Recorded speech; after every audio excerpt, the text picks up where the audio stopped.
السلام عليكم ورحمة الله حبايبي الحلوين عاملين ايه؟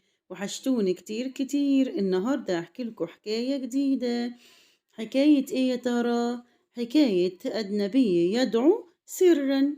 كان يا مكان يا سعد يا إكرام ما يحلى الكلام إلا بذكر النبي عليه الصلاة والسلام. شاطرين يا حبايبي، كلنا نقول عليه الصلاة والسلام. آدم ورؤى دخلوا على ماما وقالوا لها: يا ماما يا ماما. قالت لهم: نعم. قالوا لها: يا ماما انت ما كملتلناش قصة سيدنا محمد. قالت لهم: طب احنا وصلنا لغاية فين؟ آدم رد عليها وقال لها: لغاية يا ماما ما نزل على سيدنا محمد الوحي، لما جبريل جه عليه وكان خايف جدا منه. راحت ماما قالت له: برافو عليك يا آدم. ماشي، احنا النهاردة بقى هنحكي ازاي الرسول صلى الله عليه وسلم دعا أصحابه لدخول الإسلام، وهنعرف ازاي كان بيتواصل معاهم. يلا بينا يا حلوين كلنا نشوف باقي الحكاية مع آدم ورؤى. بعد ما سيدنا محمد صلى الله عليه وسلم عرف إن هو خلاص هيبقى نبي، لما كمان بشره عم السيدة خديجة ورقة بن نوفل وقال لها إن أنت هتبقى، قال له إن أنت يا محمد هتبقى نبي، والله لو كنت عايش في الوقت ده لإيه لهنصرك وهقف جنبك. قال له: لكن يا محمد مفيش نبي إلا واتآذى من قومه، وكمان ممكن يخرجوك من مكة. راح زعل جدا وقال: ليه؟ ده أنا الصادق الأمين وكلهم بيحبوني هنا. راح قال له: مفيش نبي يا محمد إلا وعاداه قومه. راح سيدنا محمد صلى الله عليه وسلم رجع البيت، وبعديها الوحي يا حبايبي بدأ ينزل على سيدنا محمد صلى الله عليه وسلم عن طريق طبعا سيد الملائكة جبريل عليه السلام. وده كله كان بيحصل في غار حراء لما كان سيدنا محمد بيروح هناك ويتعبد. مين اللي أسلم مع سيدنا محمد صلى الله عليه وسلم؟ السيدة خديجة رضي الله عنها وأرضاها، وهي أول من أسلمت من النساء. سيدنا محمد صلى الله عليه وسلم كان بيذهب دايما لغار حراء زي ما تعود، وكان متعود طبعا إن جبريل ينزل عليه. قعد جبريل يوم ورا يوم ورا يوم ما ينزلش على سيدنا محمد ولا يقول له حاجة عن الوحي. زعل جدا سيدنا محمد وحس بالهم.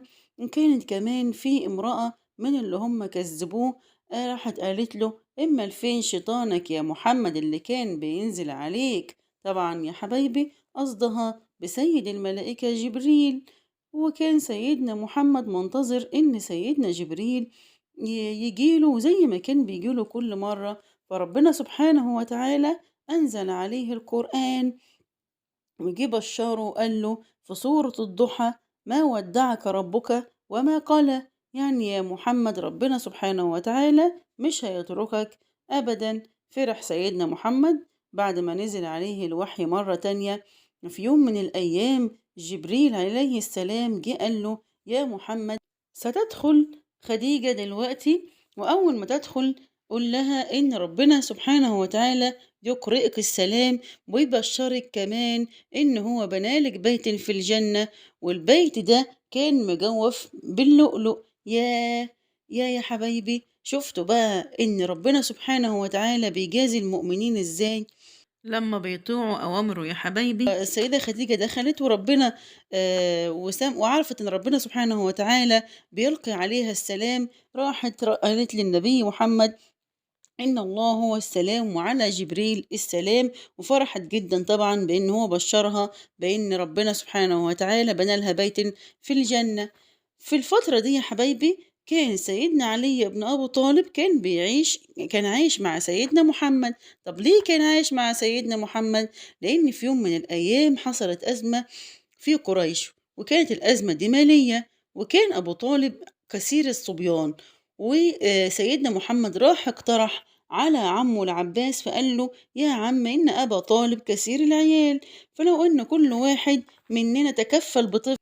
العباس عم النبي صلى الله عليه وسلم لما عرف باقتراح سيدنا محمد أخد بيه يا حبايبي وفعلا نفذه، وهو أخد جعفر، والنبي محمد صلى الله عليه وسلم أخد علي بن أبي طالب. وعاش معاه يا حبايبي، وكان عمره 10 سنين، والنبي صلى الله عليه وسلم رباه مع أولاده. ولما سيدنا علي عرف بدين سيدنا محمد دخل على طول معاه الإسلام وصدقه وآمن بيه يا حبايبي. تعالوا نشوف مين تالت واحد هيدخل معانا الإسلام. تالت واحد هيدخل الإسلام مع سيدنا محمد هو زيد بن حارثة مولى الرسول صلى الله عليه وسلم، لأنه كان خادمه وكان برضه عايش معاه. سيدنا محمد صلى الله عليه وسلم كان من أصدقائه سيدنا مين؟ سيدنا أبو بكر الصديق. برافو عليكم. أبو بكر الصديق ما كانش بيسيب سيدنا محمد أبدا، وما كانش أبدا بيعبد صنم ولا كان بيشرب الخمر والميسر زي ما كان الكفار بيعملوا. وكان بعيد جدًا يا حبايبي عن الفساد اللي هم كانوا بيعملوه. أول ما سيدنا محمد قال له على دين الإسلام، دخل على طول يا حبايبي وصدّق سيدنا محمد صلى الله عليه وسلم. وبعد كده سيدنا أبو بكر الصديق راح بلّغ أصحابه كمان، أصحابه اللي هم برضه آمنوا بسيدنا محمد على طول وصدّقوه، وكان من ضمنهم عثمان بن عفان والزبير بن العوام وعبد الرحمن بن عوف وسعد بن أبي وقاص. وربنا سبحانه وتعالى بشر هؤلاء الستة بدخول الجنة، وكانوا هم من العشر مبشرين بالجنة يا حبايبي. والإسلام انتشر شيئا فشيئا في مكة، وسماهم ربنا سبحانه وتعالى السابقون الأولون، يعني هم أول ناس آمنوا بسيدنا محمد صلى الله عليه وسلم. أهل مكة يا حبايبي عشان كانوا منغمسين بالفساد وبشرب الخمر والميسر، ما كانوش حاسين بإن في دين جديد عمال ينتشر، لأن الرسول صلى الله عليه وسلم كان كل ما حد يؤمن معاه كان بيقول له خلي موضوع الإسلام دلوقتي سر وما تقولش لحد غير الأقربين منك جدا واللي انت عارف ان هم هيدخلوا معاك الدين الإسلامي. وفي بداية الإسلام يا حبايبي ربنا سبحانه وتعالى أوجب الصلاة وشرعها للمسلمين. يعني يا حبايبي مفيش حد يبقى مسلم وما يصليش وما يحافظش على الصلاة.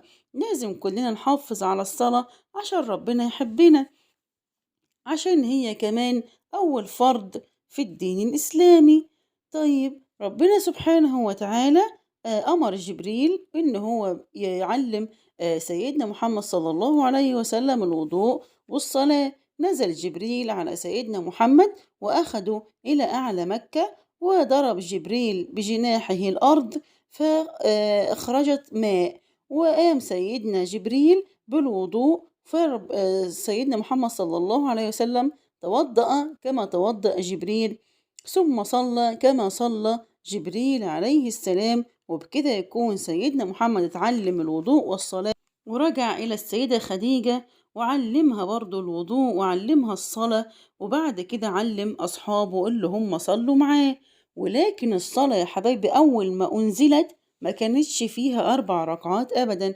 أول ما نزلت الصلاة كانت كل الصلوات ركعتين وبس. وبعد ما سيدنا جبريل علموا الصلاة وعلموا الوضوء، علموا بعد كده مواقيت الصلاة، وكانوا حريصين جدا على أداء الصلاة يا حبايبي.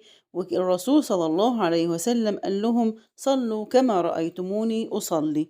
ولما كان بيحب يصلي كان بيخرج بين الجبال في مكة، وكان معاه دايما سيدنا علي رضي الله عنه، وهما الاتنين كانوا بيصلوا مع بعض وبيذكروا ربنا سبحانه وتعالى.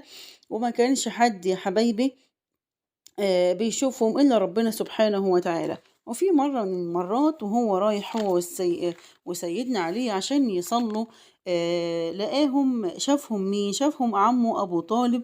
فراح قال لسيدنا محمد إيه الدين اللي انت عليه ده يا محمد؟ وإيه الصلاة اللي انت بتصليها دي؟ فراح قال له سيدنا محمد إن ده دين الأنبياء والرسل، وانت يا عمي المفروض تآمن بيا لأن أنا نبي، ومفروض تؤمن بربنا سبحانه وتعالى وتترك عبادة الأصنام والأوثان. راح عمه ابن أبو طالب قال له يا محمد خليك على دينك وامشي في طريقك، وأنا هكون دايما جنبك، ولكن أنت عارف إن أنا عمري ما هقدر أسيب دين آبائي وأجدادي إن أنا لقيت نفسي عليهم. وراح سأل سيدنا علي بن أبي طالب اللي هو طبعًا ابنه، قال له: "أنت بتعمل إيه؟" راح قال له: "أنا كمان على دين سيدنا محمد صلى الله عليه وسلم، ومش باعبد غير ربنا سبحانه وتعالى الواحد الأحد." فراح جه أبوه قال له: "يا علي خلّيك على دين محمد وأؤمن بيه وامضِ على ما أنت عليه، فوالله لا يدعوك إلا إلى لإن الخير." كان أبو طالب عم النبي عارف إن سيدنا محمد صلى الله عليه وسلم هو الصادق الأمين اللي ما كانش عمره بيعمل المعصية ولا كان عمره يسجد لصنم، وكان طبعًا قبل كده الراهب قايل له إن ده نبي لإن عليه ختم الإيه، ختم النبوة، وكانوا عارفين من الأول إن هو هيبقى نبي وإن هو هيكون ليه شأن عظيم. وبكده يا حبايبي تكون خلصت حكايتنا النهاردة، وأتمنى إن هي تكون عجبتكم. وتوتة توتة خلصت الحدوتة. تصبحوا على خير يا حبايب ماما نونا. ولو عجبتكم حكاياتي أتمنى إن انتوا تعملوا اشتراك وكمان تعملوا إعجاب وتفعلوا الجرس. مع السلامة.